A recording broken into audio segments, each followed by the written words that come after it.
Good evening and welcome to the BBC News at 6. Hundreds of thousands of people in England are getting hooked on prescription drugs, according to a new report, with half of all users taking them for a year or more.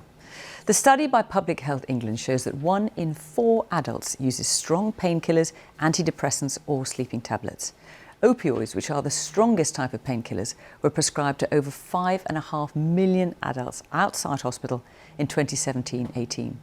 And more than 500,000 people in England received opioid prescriptions for 3 years or more.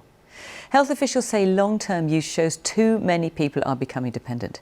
Our health editor Hugh Pym has been to meet some of those affected by addiction. I was gripped by these painkillers. I got into the routine where I didn't feel like I could wake up without them or function without them. I couldn't go to work. Katie became addicted to opioid painkillers when she was 16. Now, a decade on, she's using social media to tell her story. She was put on the painkillers after an operation and found it impossible to do without them. How's things today? Good. Yep. Do you want to tell me? What's good? What's happening for you? Cravings are getting less and less.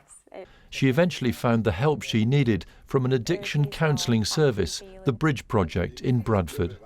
I was taking 24 co-codamol a day, and I'd wait till my husband had fallen asleep and crawl over him in bed and get a packet out or hide some down the side of the bed to take some. I'd go out with my mum for a coffee and I'd go into the toilet and take 3 co-codamol, go back to the table half an hour later and say, oh, I need to take my tablets.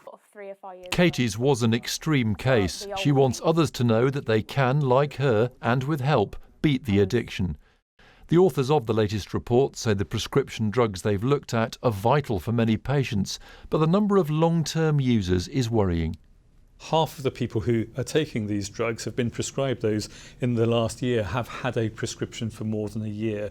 And for the vast majority of these medicines, using them for that length of time is very unlikely to be supported by clinical guidance. Transitions into Groups of GPs like this one have been meeting to discuss alternatives, including referring patients to counselling and activities in their local communities.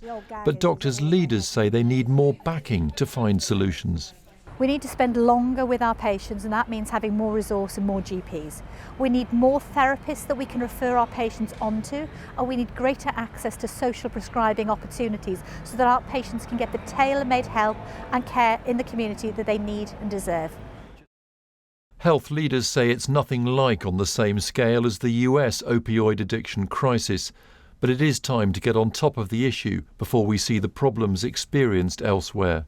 Hugh Pym, BBC News.